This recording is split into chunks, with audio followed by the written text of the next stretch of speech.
අපි අද කතා කරන්න බලාපොරොත්තු වෙන්නේ රොෂිකා මේ හිසකෙස් සම්බන්ධව. හිසකෙස් ගැන කතා කරද්දී අපි හැමෝටම තියෙන ගැටලු ගොඩාක් තියෙනවා.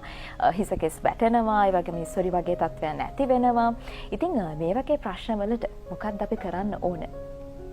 හිසකෙස් සම්බන්ධව කතා කරද්දී අපි දන්නවා බාහිරට කෙනෙක්ගේ ස්වරූපය හැඩරුව පැහැදිලිව පේන්න බලපාන අංගයක් හැටියට අපිට හිසකෙස් රූපලාවන්‍ය ශාස්ත්‍රයේදී අපි හඳුන්වනවා.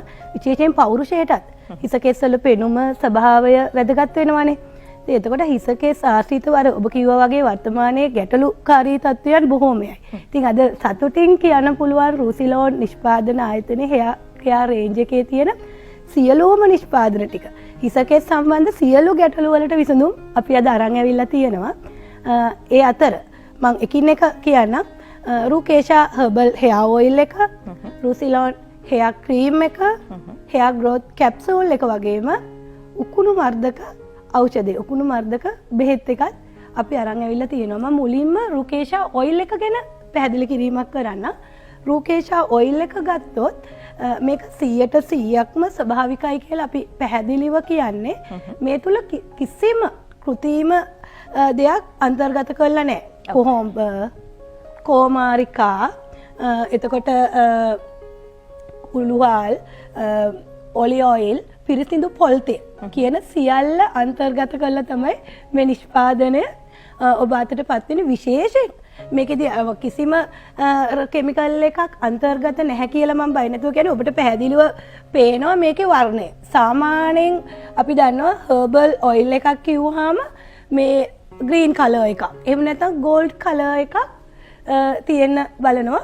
නමුත් මේකේ තියෙන්නේ මේ තෙල් එක අපි හින්දුවාම එන වර්ණයම තමයි. මේ ඔයිල් එක හින්දුවාම එන වර්ණයම තමයි මේ තුල තියෙන්නේ. ඒ නිසා මේක පැහැදිලිව කුඩා වයසේ දරුවෙකුට වුණත් බය නැතුව පාවිච්චි කරන්න පුළුවන් ඔයිල් එකක් හැටියට හඳුන්වලා දෙන්න පුළුවන්. දැන් ඔය ඔයිල් එක අපි පාවිච්චි කරන්න සාමාන්‍යයෙන් හිසකෙස් වල මොන වගේ ප්‍රශ්න ගැටලු වලටද? හිසකෙස් වැවීමේ වේගය වැඩි කරගන්න, ඒ වගේම අපි හිතන අකලට හිසකෙස් වැටෙනවා. එතකොට හිසකෙස් වැවීමේ වේගය අඩු වෙන විවිධ හේතු තියෙනවා. පෝෂණීය හේතු, ඒ මොන හේතුව උඩ වුණත් මේක පාවිච්චි කරන්න පුළුවන්. හිසකෙස් වර්ධන වේගය සාමාන්‍යයෙන් දෙගුණයක් වගේ කරන්න පුළුවන් හැකියාවක් තියෙනවා මේ ඖෂධීය සත්කාරයට. හොඳයි. ඒ වගේම තමයි දැන් කෙනෙක්ට හිතෙන්න පුළුවන් අපි ගොඩක් වෙලාවට තෙල් ගන්න අකමැති. තෙල් ගාලා ඊට පස්සේ අපි කොහොමද එළියට යන්නේ? එහෙම නැත්නම් නිදාගන්නේ කොහොමද? ඒක හරි අපහසුයක් වගේ දැනෙන අයත් ඉන්නවා. මේ වගේ තෙල් එකක් පාවිච්චි කරන එක එහෙම ගැටලුවක් තියනවද? නැත්නම් මේක අපි ආලේප කරලා අපි කොයිතරම් වෙලාවක් තියලා මේක වොෂ් කරලා අයින් කරන්න ඕනද? ඒ වගේ ගැන ඒ කාරණා ගැනත් අපි සඳහන් කරමු රොෂිකා. ඔව්. තෙල් එක පාවිච්චි කරන පිළිවෙල. තෙල් එක පාවිච්චි කරද්දී සාමාන්‍යයෙන් ඕනම ඔයිල් එකක් අපි හිසකෙස් වලට දාපුවාම පැය 4ක් 5ක්වත් හිසකෙස් වල තියෙන්න ඕනේ ස්කැල්ප් එකට අවශෝෂණය වෙන්න. එහෙම නැත්තම් තෙල් එකේ ප්‍රයෝජනයක් ගන්න බෑ. විශේෂයෙන් මේකේ තියෙන හර්බල් ඉන්ග්‍රීඩියන්ට්ස් නේ. එතකොට ඒක ස්කැල්ප් එකට අවශෝෂණය වෙන්න කාලයක් යනවා. පැය 4ක් 5ක් තියලා වොෂ් කරුවම ඒ ගැටලුව එන්නේ නැහැ. ඒ වගේම තමයි අර කියනවානේ ඔයිල් ගන්න අකමැති කෙනෙක් ඉන්න. ඒකට හේතුව දැන් සමහර විට ඔයිල් දාපුවම දිලිසෙන ගතියක් එනවා කියනවා.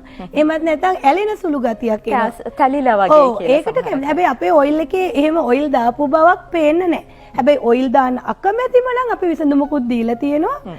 අපේ රුසිලෝන් හෙයා ක්‍රීම් එක. හෙයා ක්‍රීම් එක පාවිච්චි කරන්න පුළුවන්. මේක සාමාන්‍යයෙන් අපි වොෂ් කරපු කොණ්ඩෙත් එතමාත්තු කරලා ක්‍රීම් එක ආලේප කරන්න ඕනේ. ඒකේ තියෙන්නේ ඖෂධීය මේ ඉන්ග්‍රීඩියන්ට්ස් විතරයි. හර්බල් ඉන්ග්‍රීඩියන්ට්ස් විතරයි, ඖෂධීය සත්කාරයන් විතරයි. ඒ නිසා බය නැතුව පාවිච්චි කරන්න පුළුවන්. අපි විශේෂයෙන් තරුණ පිරිමි ළමයි අකමැතිනේ ඔයිල් දාන්න. හෙයා ක්‍රීම් එකට ඒගොල්ලෝ කැමති. ඉතින් මේකේ විශේෂයෙන් අපි කියන නළල දෙපැත්තේ එහෙම කෙස් වැවෙන අඩු අයගේ ඒ වගේම කෙමිකල් ට්‍රීට්මන්ට්ස්. කෙමිකල් ට්‍රීට්මන්ට් වලට ලක් වුණාම හිසකෙස් වලට ලොකු ඩැමේජ් එකක් එනවා කාලයක් යද්දී. ඒ කිව්වේ රීබොන්ඩින්, රිලැක්සේන්, ස්ට්‍රේටින් වගේ කෙමිකල් ට්‍රීට්මන්ට් වලට ලක් වූ හිසකෙස් වලට හොඳ විසඳුමක් හැටියට අපිට මේ රුසිලෝන් හෙයා ක්‍රීම් එක පාවිච්චි කරන්න පුළුවන්කම තියෙනවා.